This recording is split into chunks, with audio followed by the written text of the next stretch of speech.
I'm Crystal Cox from 31 Threads, and I thought I would try a different kind of video today. My channel is pretty new, and today most of the videos that I've put on my channel have just been small tutorials, things that I've been learning as a new quilter. But as a new quilter, there are two types of videos that I really enjoy. I do love the tutorials where I learn new skills and I get to see how a quilt goes together. But I also love the videos that kind of chronicle someone's journey, where I feel like I get to know that person a little bit and what's going on with them weekly. And I love tuning in once a week or once a month, however often they post, and just kind of see what they're working on now, how they're growing. It just inspires me. So I thought I might try something a little different today, and rather than just show you a quilt that I've made or a technique I've learned, maybe just tell you a little bit about myself and try posting a video about my works in progress. This is what I'm working on. This is what I'm doing right now. And just kind of let you get to know me a little bit as a new quilter and just see where this journey takes me.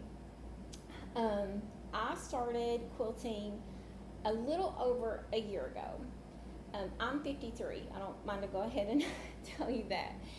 And so I was a late bloomer. My mother has quilted my entire life, and she always wanted me to learn. She always wanted me to be involved with that, but I just never had an interest.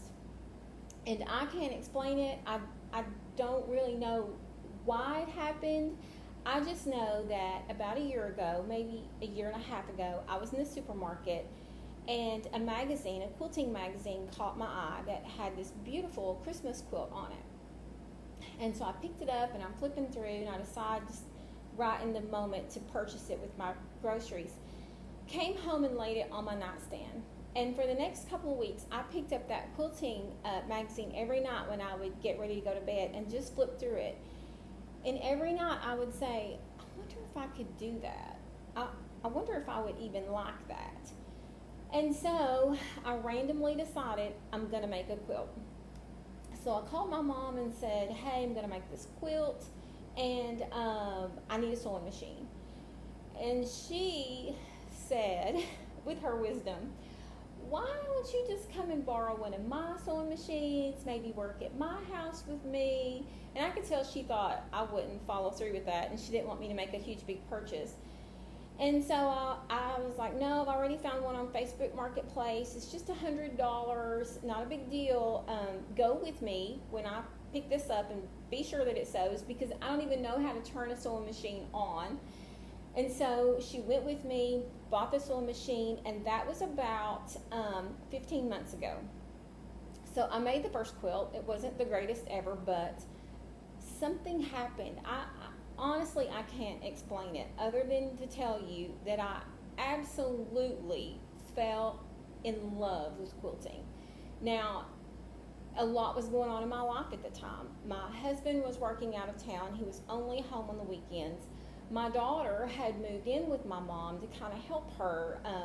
She's older, and there's just some things there, so my daughter was staying with her. My son is in the Air Force, and he had been gone for about 2 years. And so for the first time in my life, not only were both of my kids gone, but my husband was gone 5 days a week.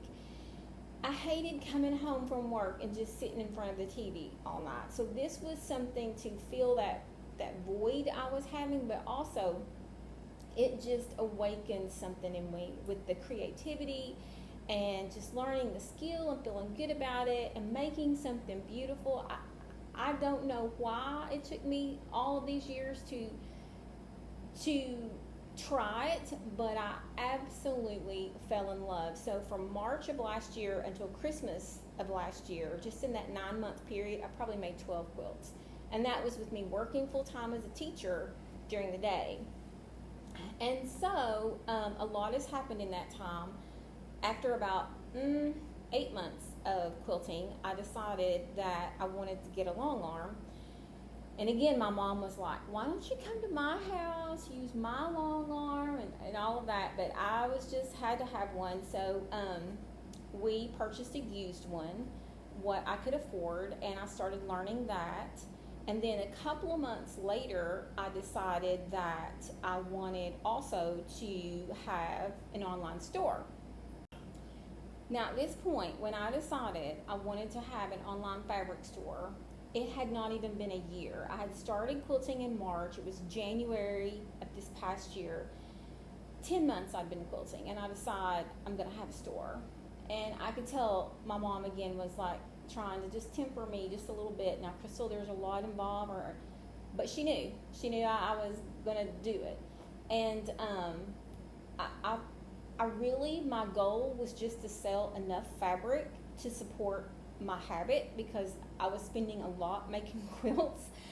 And so I thought, well, if I just sell enough fabric to support my habit and be able to get some fabrics at wholesale price for myself, that'll be it. And I have loved having that store. I've just had it for about 5 or 6 months now. But also, somewhere during that time period, what occurred to me was, I'm a teacher. I have always been a teacher. I love teaching. I'm going to retire in a couple of years. But I love teaching. So the last few months have been very filled with teaching my friends to quilt. Anybody that is curious about it or wants to know, I've really enjoyed helping them get started, just like my mom did for me when I was getting started. So in all of that, I said all of that to say that's why I started this channel. I thought there are people out there that, believe it or not, will know even less than I know. And this might encourage them to try quilting, and I can teach some simple things and some basic things. But as I said, there are 2 types of videos. One kind of chronicles the skill. The other types of videos kind of chronicle the person. And so I've been posting some videos about learning skills, and I thought I would try something just a little different, and maybe once a week or once a month, just post a video about my works in progress, kind of what's going on with me, my journey, where I am now, what I'm learning, in hopes that I might meet some of you guys and we can be quilty friends. There are people I enjoy watching. I love Tammy Ernest. I don't know if you watch her. She's a long arm quilter, and I love keeping up with her. She shares a little bit of her life, but she shares what she's working on each week. I love, what's her name? Edie's Craft Room. I love watching her. She posts about once every 2 weeks, just kind of what she's working on, her works in progress.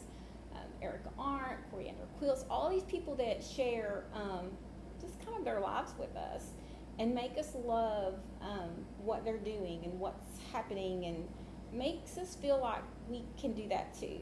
So with all that said, I thought I would share a few of my works in progress. I probably have too many and need to finish a couple of those, but let's get started with that. So the first thing I'll share is that I have some quilts I need to bind, and while I don't mean to let those pile up, sometimes it happens because binding, it hasn't been my strong suit. It's been hard for me, and sometimes I put that off, but let me show a couple of things I'm working on with binding. This quilt I just finished last week, and I just put up a tutorial on it. It's I call this Scrap Busting Baby Quilt, and this was the quilt, and so I'm getting ready to bind that. I have the binding cut already for that. Have the binding cut already for that, so that will hopefully be a video that I post too. Just going ahead and binding that and letting you guys see how I do it. But my goal is to get this done this week, because the baby shower that I need this for is next Saturday. So that's number 1. Number 2, and I can show this because my sister does not watch YouTube, but I've been making this quilt for my sister. I want to give it to her for Christmas. Red is her favorite color, so it has a lot of red in it, red and yellow. And this pattern, should have had that written down. I will post it in the comment section or down below. But the fabric is called Picnic Florals. It's from Riley Blake. I absolutely love this fabric. This was one of the first quilts I made, actually, and I just kind of let it lay around and didn't get it finished. But I finally got it long armed, and the backing is the 108 in the Picnic Florals. So this one has the binding attached already. You can see it's on there and it's pressed down. all I have to do is just fold it over and top stitch that, and then this one will be ready for her for Christmas. And again, she doesn't watch, so I'm not giving away any secrets. She won't see what her Christmas gift is. So that's for my sister. Those are the 2 binding things I want to get done this week. The next thing is that I am involved in 3 different sew-alongs. I love sew-alongs. One thing, I feel a little bit isolated. I don't have a lot of people. I live in a really small town, and I don't have a lot of people to quilt with. I've got one friend that I work with that quilts, and one that I'm teaching to quilt. And so she comes over some. My mom is really busy. She gardens and has a lot of other activities, but I do get to quilt with my mom from time to time. But for the biggest part, I feel a little bit isolated as a quilter. And so the sew-alongs make me feel connected. So in the past year, I have taught 3 of my sister-in-laws to quilt, and the 4th one is learning right now. She's working on her very first quilt, and that makes me happier than any quilt I've created, is sharing that joy with other people and teaching them and just kind of seeing them blossom. But anyway, so my sister-in-laws and I are doing a quilt along together, and we're doing this one from Laundry Basket Quilts. It's called Confidence, and you can see the one from Laundry Basket Quilts is very colorful. We all chose our different colors and all of that. I chose to do mine in blues. And so here are some squares. This is what the pattern looks like as I'm putting it together. Turn it this way. You can see these are squares I'm doing for it. Now this one is a light blue, kind of a teal color actually. The background that I'm using is this low volume with the blue polka dot, and I'll tell you something real funny about that in a minute. But this is the ones I'm getting ready to sew right now. I'm just putting them on these boards that my mom made me to keep up with my squares as I'm carting them back and forth from the sewing machine to press. So here's some of the squares I've made already for the Confidence quilt. This is the first set. It's kind of a darker blue. Then these right here are made with like a batik, and I guess it's kind of like a navy and a teal color. It goes right there. This one is a navy with like little, I don't know if it's kind of like little stars or something, the print in that. That's the 3rd one. And then the 4th one I made is more of a gray. And if you saw all these colors together, there's some grays mixed in with the blues. So those are all going to go in the Confidence quilt along. And my sister-in-laws live in Indiana, and I'm in Kentucky. So we just have a thread where we share pictures of how all of our quilts are doing. Just kind of helping each other and encouraging one another. So that's one quilt along I'm working on. This one I'm actually caught up on because I'm kind of leading that group with them. I have to be caught up, so this one I'm not behind on. The other 2, I'm very much behind. Real quick, before I show you the other quilt alongs I'm working on, I wanted to share just a little bit about this. After I finished the video and went back and watched the video, I saw that I told you I was going to say something about the low volumes, and then I forgot, so I'm inserting this back in anyway. So all of the dark fabrics I stole from my mom's stash because she has the most ridiculous stash of fabrics where she's been quilting forever. So I don't even know where these fabrics are, what they're called, but all of the dark fabrics came from my mom's house. I just went up there, spent a couple hours, and just cut all of those from some blues and grays that she has. This low volume, I'm just going to go ahead and tell you, it's not fabric, traditional fabric, it's a sheet. Okay, I'm not a fabric snob. Most of the time I use good fabric. I sell very high-end good fabric in my store, but I'm also not ashamed to say sometimes I love a good deal and a good bargain. And so my mom, when she likes to go thrifting, and she will purchase flat sheets sometimes from thrift stores that she will use either to back a quilt or maybe to use for backing fabric. A lot of people will tell you this is a horrible idea, and they'll tell you all the reasons why. And sometimes it can be a bad idea if the fabric is too different from the fabrics you're mixing it with. I get it. But there are also times you can make it work, and it's fine.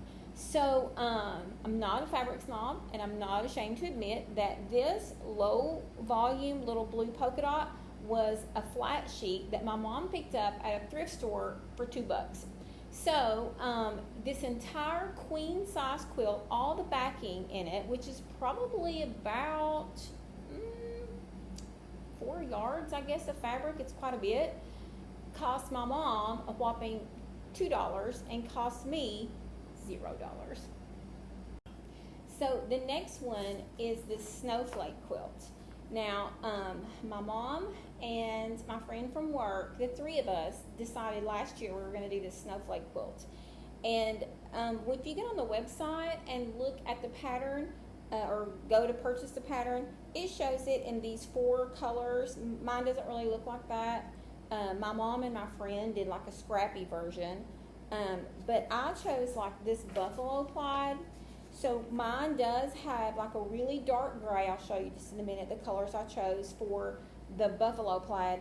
But one thing I wanted to do that was a little bit different is the snowflake itself is flannel. So all of this is cotton. The buffalo plaid is cotton, and the white snowflake is going to be flannel. And I just thought that would add a little more texture and make it just a little more interesting. My goal is to have that one done by Christmas and give it to my brother. Now, he doesn't watch this channel either, so he won't know that either. But this will be hopefully done in time for my brother. So you can see these are the colors I'm using. Put something behind that so it's a little darker.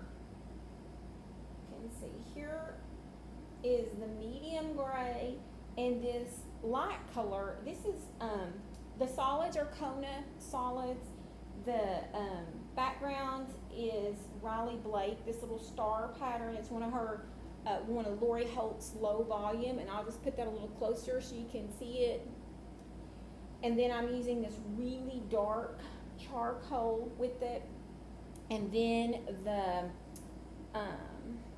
the snowflake is actually flannel. I won't pull that out, but that's what this whole container is. And with that one, I am behind. I'm very much behind. Our goal was to have it done by September. It's almost August. I'm not going to be done by September, but I do want to be done before, somewhere around Thanksgiving if I can, so that I can get it quilted and give to my brother for Christmas. So that's my second sew along. The third one I started on my own, not really with anybody, and it was this Lori Holt, the Quilted Snowman. This is the one I'm the most behind on because no one else is in it with me, and everything else just kind of takes priority, but I am going to get this finished. I don't have anybody in mind to give this to. I might just keep it for myself. It's proved a little bit more involved than I thought it would be. Some of the blocks are really teeny tiny, as you can see, but I've enjoyed it, and I'm going to make it a priority to actually spend some time working on this. So my goal with this is just to get caught up. So that's my 3 sew-alongs right now. The last thing I'll share is this sew sampler box. Now, I'm not famous. Nobody knows who I am. Brand new YouTuber with very few subscribers. So I'm not getting paid to show you this. I just thought it would be fun to tell you that this is my very first monthly subscription. I've never done this before. This is my first month getting it. I've already opened it. This is the July sampler box, and I have watched for months other people get this and kind of wanted to do it, but I just wasn't sure that I liked the products or whatever. But the more I watched other people unbox theirs, and they would say, this is how much value is in the box, and you can get the box for $25. I was like, man, I kind of want that. So this month, the July month, was called Summer Love. It came with this art gallery fabric. There are 8 fat quarters in this, and it's so pretty. It's called Romantica. And then there was a pattern to use with that. And if you didn't want to use this pattern, there was another pattern. We have this promo code on the back of that you could do instead. And I like this pattern just a little bit better. I'll show you that. And then Fat Quarter Shop does a monthly block sew along. So this would have been block 4 that came out in this box. And because I hopped in the middle of the year, I didn't want to miss the first 3, so I actually ordered blocks 1, 2, and 3. Now, if you get them separately, they're $5 a piece. And so I had to pay $15 to get blocks 1, 2, and 3, but the rest I will get for free. So if you want to be involved with this, I would highly suggest getting the monthly subscription. Otherwise, you're going to be in at like $60 for a sew along. This just tells you everything that's in the box. There's also a friction pin, which I really wanted and wouldn't buy, but now I have one. Wonder clips, which I love and needed some more of. I use these for binding, and some Orfil thread. So that's kind of what's in the July box, and I'm tickled to death with my first box. Tickled to death with this subscription. Kind of feel like I've treated myself. So there's that. So that's kind of where I am. I gave you a quick biography. I hope it was quick enough and didn't bore you, about my last year and a half and how I've come to this point. And what a blast I'm having with quilting and starting a store and now starting a YouTube channel. But my goal is to try to get on here once a week or once every 2 weeks and kind of let you know where I am and what's going on with my works in progress. And I would love to hear from you and connect with some of you. So leave me a comment. And if you have enjoyed any of my videos, just go ahead and hit like, please. And if you feel so inclined, you can even subscribe to my channel. And thank you for tuning in.